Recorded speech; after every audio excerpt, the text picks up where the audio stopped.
கொஞ்ச நேரம் பாட்டியின் அருகில் இருந்து பேசிக் கொண்டிருந்துவிட்டு மகிமா வீட்டிற்குள் வந்தபோது யாரையும் காணவில்லை. ஆதி கடைக்குப் போயிருக்கலாம். நகரின் மையத்தில் பெரிய பர்னிச்சர் கடை அவர்களுக்கு இருந்தது. சத்யனின் தந்தை சிறிய அளவில் ஆரம்பித்த தொழிலை சத்யன் ஷோரூமாக வளர்த்து இப்போது ஆதி உற்பத்தியோடு வேறு சில தொழில் உத்திகளை சேர்த்து இணைக்க தொழில் வெகு வேகமாக முன்னேறிக் கொண்டு இருக்கிறது. அது எப்படிம்மா இப்படி வந்து நிற்க முடிகிறது? பாட்டிக்காக வந்திருப்பாளா இருக்கும். பாட்டிக்காக என்றாலும் திரும்பவும் இங்கேயே வந்து நிற்க, ஐயோ என்னாலெல்லாம் முடியாதுப்பா. குசுகுசுப்பான குரல்தான். ஆனாலும் வீட்டிற்குள் இருந்து அமைதிக்கு தெளிவாகவே மகிமாவிற்கு கேட்டது. திலகவதியும் தேவியும் அவளுடைய தலையைத்தான் உருட்டி கொண்டிருக்கிறார்கள். இதோ நீ வந்து நிற்கவில்லை, நான் வருவதற்கு என்ன? தேவியை பிடித்தெடுத்து சுட சுட இப்படி கேட்கும் எண்ணம் வந்தது. ஆனால் சில நேரம் தன்னுள்ளே புதைந்து போய்விடும். அந்த திமிர் பிடித்தவளை தேடியபடி சக் சக் என்ற நடை ஓசையுடன் அடுப்பறைக்குள் நுழைந்தாள். அடுப்பருகே நின்று பேசிக் கொண்டிருந்த தாய் மகள் இருவரும் வாயை மூடிக்கொண்டார்கள். பானையிலிருந்து நீர் எடுத்து குடித்தவள், ஆனாலும் எல்லாவற்றையும் மறந்து நீ இதே வீட்டிற்குள் வந்து நிற்பாய் என்று நான் எதிர்பார்க்கவே இல்லை தேவி என்றாள். இப்போது என்ன சொல்ல வருகிறாய்? தேவி சிடுசிடுத்தாள். உன்னுடைய மனதைரியத்தை பாராட்டினேன் தேவி. மனதிற்கு பிடித்ததை தயக்கமின்றி செய்ததோடு தைரியமாக மீண்டும் இங்கே வந்து நிற்கிறாயே. மிகுந்த ஆச்சரியம் காட்டி முகவாயில் கை வைத்து கொண்டாள். ஏய், இது என் அம்மா வீடு. நீதான் அப்படி சூடு சொரணை இல்லாமல் இங்கே வந்து நின்று கொண்டிருக்கிறாய். என்ன தேவி இது? நான் உன்னை தைரியமானவள் என்று பாராட்டிக் கொண்டிருக்கிறேன். நீ இப்படி என்னை பேசலாமா? யாருக்கு வேண்டும் உன் பாராட்டு? தூக்கி குப்பையில் போடு. வெட்கம் இல்லாமல் இங்கே எதற்கு வந்து நிற்கிறாய்? அண்ணனை கைக்குள் போட்டுக்கொண்டு எங்கள் சொத்துக்களை எல்லாம் உன் வசப்படுத்தலாம் என்று நினைக்கிறாய்தானே? தேவியின் அநியாய குற்றச்சாட்டில் மகிமாவிற்கு கொதித்து வந்தது. எங்கள் சொத்துக்கள் இப்படி சொல்ல இவளுக்கு மட்டும் என்ன உரிமை இருக்கிறதாம்? பெண்கள் ஒரு இடத்தில் பிறக்கிறார்கள், இன்னொரு இடத்திற்கு வாழ வருகிறார்கள். இரண்டு இடத்திலேயுமே எனக்கு உரிமையுண்டு என சொல்லித் திரிந்தாலும் ஆழ்ந்த கவனத்தில் இரு இடங்களிலுமே அவர்களுக்கு உரிமை கொடுக்கப்படுவதில்லை. உன் அப்பன் வீட்டு சொத்தா என்றும் உன் புருஷன் சம்பாதித்தது போட்டதென்று நினைத்தாயோ என்றும் இரு வீடுகளிலுமே பந்தாட்டப்படுகிறார்கள். காலம் காலமாக இருந்து வந்த இந்த நடைமுறையை மாற்றி தனக்கென ஒரு இடத்தை உருவாக்கி கொள்ளத்தான் இந்த கால பெண்கள் சுய சம்பாத்தியத்துடன் தன் காலில் நிற்க ஒரு வகை வெறியுடனேயே நினைக்கிறார்கள். மகிமாவின் போராளி மனது பெண்களின் அவலத்தை மனதில் நினைக்க உணர்வுகள் கொதித்தன. யாருக்கு வேண்டும் உன் வீடு? எனக்கு இந்த வீடும் தேவையில்லை, உன் அண்ணனும் தேவையில்லை. என் காலில் நிற்க என்னால் முடியும். பிறகு எதற்கம்மா கூப்பிட்டதும் குடுகுடுவென்று அண்ணன் பின்னால் ஓடி வந்தாயாம்? பாட்டிக்காக வந்தேன். இங்கே வேறு யாரும் எனக்கு தேவையில்லை. நன்றாக யோசித்து பேசுமா. உன் புருஷன் கூடவா தேவையில்லை? திலகவதி கிண்டலாக இடையிட்டாள்.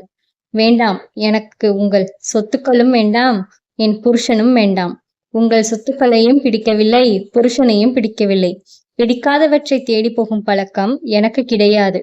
எனக்கும் எதுவும் வேண்டாம், யாரும் வேண்டாம். கிட்டத்தட்ட கத்தலாக இதனை சொன்னாள் மகிமா. மாமியாரும் நாத்தனாரும் அமைதியுடன் நிற்க அவர்கள் பார்வை சென்ற பார்த்தவள் திகைத்தாள். அடிப்படை வாசலில் ஆதி நின்றிருந்தான். இவள் சொன்னவற்றை கை கட்டி வாசல் நிலையில் சாய்ந்து கேட்டுக்கொண்டு நிதானமாக நின்றிருந்தான். இவள் பார்வையை சந்தித்ததும் கையை முன்னே நீட்டினான். அவன் அப்படி கை நீட்டிய வேகத்திற்கு திடுக்கிட்டாள் மகிமா. அடிப்பானோ? ரொம்ப நன்றி. இதேதான் என்னுடைய எண்ணமும். எனக்கு சிரமம் இல்லாமல் செய்ததற்கு நன்றி, வாழ்த்துக்கள். அவள் கையை இழுத்து தானே குலுக்கியவன் அகன்ற சிரிப்புடன் போய்விட்டான். இதோ ஒரு வகை திருப்தியுடன் திலகவதியும் தேவியும் அகன்றுவிட தன் உள்ளங்கையில் கதகதத்து கிடந்த அவனது கைசூட்டி தடவி பார்த்தபடி அங்கேயே நின்றிருந்தாள் மகிமா. அவருக்கு 3 சப்பாத்தி, எங்களுக்கு இட்லி, பாட்டிக்கு கஞ்சி தயார் செய்துவிடு. திலகவதி எட்டி பார்த்து உத்தரவிட்டு போனாள். நானா? நான் ஏன் செய்ய வேண்டும்? சுறுசுறுவென கோபம் வந்த போதும் பாட்டியை நினைத்து பல்லை கடித்து கொண்டாள் மகிமா. முன்பு அவள் இங்கு இருந்த நாட்களில் கூட சமையல் வேலை அவள் கைகளில் கிடையாது. திருமணம் முடிந்த பின்பும் வேலைக்கு சென்று கொண்டிருந்தாள் அவள். பாட்டியின் உத்தரவின் கீழ் திலகவதிதான் சமையல் செய்து கொண்டிருந்தாள். இப்போது பாட்டி படுத்ததும் நிலைமை மாறுகிறது போல. வெதுவெதுவென கஞ்சியை ஆற்றிக்கொண்டு பாட்டியின் அறைக்குள் போனாள். சாப்பிடுங்க பாட்டி. பாத்திரத்தை எட்டி பார்த்து பாட்டி முகம் சுளித்தார். எனக்கு இட்லி வேணும். சைகையில் காட்டினார். இட்லி கொடுக்கலாமான்னு தெரியலையே பாட்டி. நாளைக்கு டாக்டர் வரும்போது கேட்டுட்டு தரேன். இப்போ இந்த கோதுமை கஞ்சியை குடிங்க. மகிமா ஸ்பூனால் எடுத்து விட்ட முகத்தை சுளித்தபடி பாதி சாப்பிட்டவர் பிறகு முகத்தை திருப்பிக் கொண்டார். பாட்டியின் வாயை துடைத்துவிட்டு கஞ்சி பாத்திரத்துடன் வெளியேறிய மகிமா டிவி பார்த்தபடியே சுட சுட இட்லிகளை உள்ளே தள்ளி கொண்டிருந்த அம்மாவையும் மகளையும் எரிச்சலாக பார்த்தபடி அடுப்படிக்குள் போனாள். சமைத்த பாத்திரங்களை ஒதுக்கி கொண்டிருந்த போது வாசல் அழைப்பு மணி மீண்டும் மீண்டும் ஒலித்தது. அங்கே சாப்பிட்டு கொண்டிருப்பவர்களுக்கு எழப்போவதில்லை என புரிந்து கைவேலையை போட்டுவிட்டு மகிமா சென்று கதவை திறந்தாள். மாமனார் சத்தியனை எதிர்பார்த்து போனாள். வாசலில் நின்ற கதிரை கண்டதும் திகைத்தாள். இவனும் இங்கேதான் இருக்கிறானா? எப்படி இவனை வீட்டிற்குள் அனுமதித்தார்கள்? திகைத்து நிற்பவளை ஒரு விதமாக பார்த்தவன், நல்லா இருக்கீங்களா? சம்பிரதாயமாய் விசாரித்தான். தன் திகைப்பில் இருந்து மீண்டு நன்றாக இருப்பதாக அவள் சொன்னபோது அதை கேட்க கதிர் அங்கே இல்லை, உள்ளே போயிருந்தான். குழப்பத்துடனே உள்ளே வந்தாள். கதிர் தேவி அருகே சோபாவில் அமர்ந்து கொண்டு இட்லியா என கேட்டு கொண்டிருந்தான். சாப்பிட்றீங்களா என்று கணவன் மீது காதல் பார்வை எரிந்து கொண்டிருந்தாள் தேவி. சாப்பாடு எடுத்து வை, திலகவதி சொல்ல உள்ளே போய் இட்லி சட்னி சாம்பாரை டேபிளில் எடுத்து வைத்தாள் மகிமா. மூவரும் உண்டு முடித்ததும் இட்லி காலியாகிவிட மீண்டும் ஒரு முறை மாவு ஊற்றி அவித்து எடுத்து வைத்தாள். மீண்டும் அழைப்பு மணி ஒலிக்க இப்போது சத்தியன்தான். மாமனாரை எதிர்கொள்ள பயந்து வேகமாக மாடி ஏறினாள் மகிமா. மாடியில் 2 அறைகள் போக மொட்டை மாடியாகத்தான் இருக்கும். அங்கே தங்கிக் கொள்ள தீர்மானித்து அறைக்கதவை தள்ளியவள் திகைத்தாள். அறைக்குள் தரையில் போடப்பட்டிருந்த மெத்தையில் அமர்ந்து லேப்டாப்பை பார்த்து கொண்டிருந்தான் ஆதி. இவன் என்ன இங்கு செய்கிறான்? யோசித்தபடி நின்றவளை நிமிர்ந்து பார்த்தவனின் விழிகள் பளிச்சிட்டது. கொஞ்சம் நேரம் முன்பு கிச்சனில் சொன்ன உறுதி மறந்துவிட்டதோ? என்ன சொன்னேன்? மசமசத்த மூளையை தேய்த்து மகிமா யோசித்த போது சரி வா என 2 கைகளையும் விரித்தான் ஆதி. என்னது? தன் காதிலேயே கேட்ட பிறகுதான் கொஞ்சம் அதிகம்தான் என குரலில் அளவை உணர்ந்தாள் மகிமா.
சாப்பிட வாங்க.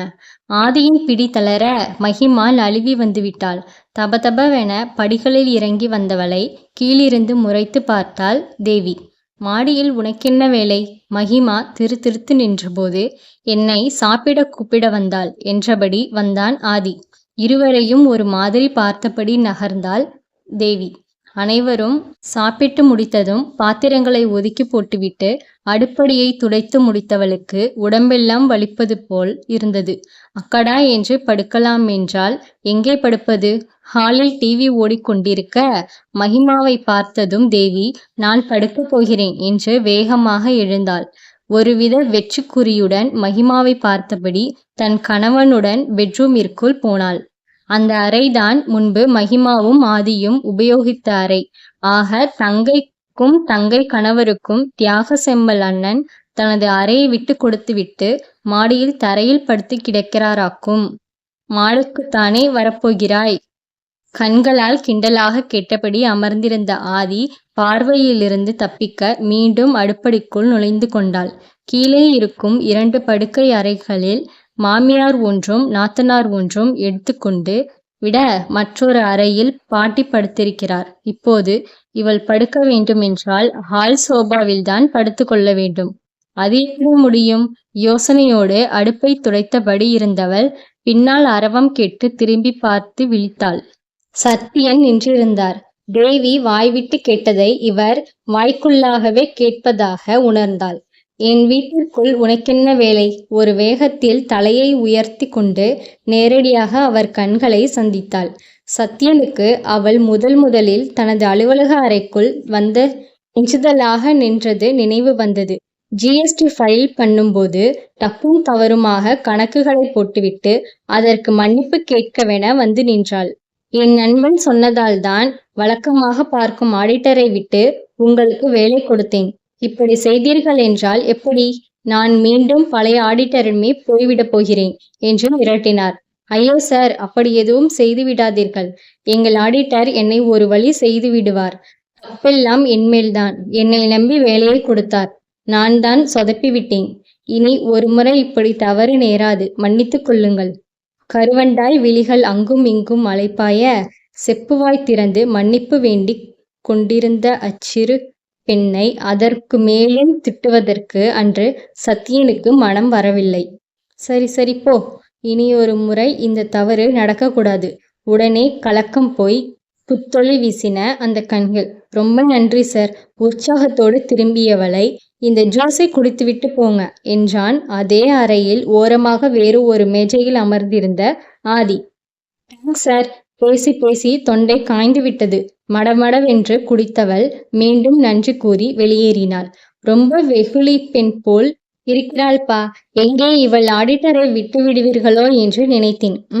நானும் அப்படித்தான் நினைத்திருந்தேன். ஆனால் இந்த பெண்ணுக்காக அந்த நினைப்பை மாற்றிக்கொண்டேன். ரொம்ப வெள்ளந்தியான பெண்ணாக இருக்கிறாள். இந்த சூது நிறைந்த உலகத்தில் எப்படித்தான் பிழைக்கப் போகிறாளோ? அன்று மகிமாவை பற்றிய தந்தை மகனின் கணிப்பு இப்படித்தான் இருந்தது. அவளுக்காகத்தான் அந்த ஆடிட்டரையே தொடர்வதாக சொன்னவர்கள் ஒன்றை உணரவில்லை. ஆடிட்டரை வேலையிருந்து நீக்க எண்ணுமளவு தவறு செய்தவள் அவள் தான் என்பதை. வெகுளி என்ற அவர்களது கணிப்பை அடுத்த வாரமே பொய்யாக்கினாள் மகிமா. இருவரும் மரங்கள் வாங்குவது தொடர்பாக கேரளா போய்விட்டு அதிகாலை திரும்பிக் கொண்டிருந்த போது மீண்டும் மகிமாவை பார்த்தனர். ஒரு மாதிரி விழித்தபடி சாலையோரம் நின்றிருந்தாள் அவள். என்னங்க, அத்தை உங்களை கூப்பிடுறாங்க என்று திலகவதி அடுப்படிக்குள் வர சத்யனின் எண்ணம் ஓட்டம் தடையுற்றது. அவர் தாயை பார்க்க போனார். தனது இரவு படுக்கை பிரச்சனைக்கு ஒரு முடிவு கண்டுபிடித்த மகிமா நிம்மதி பெருமூச்சு விட்டாள்.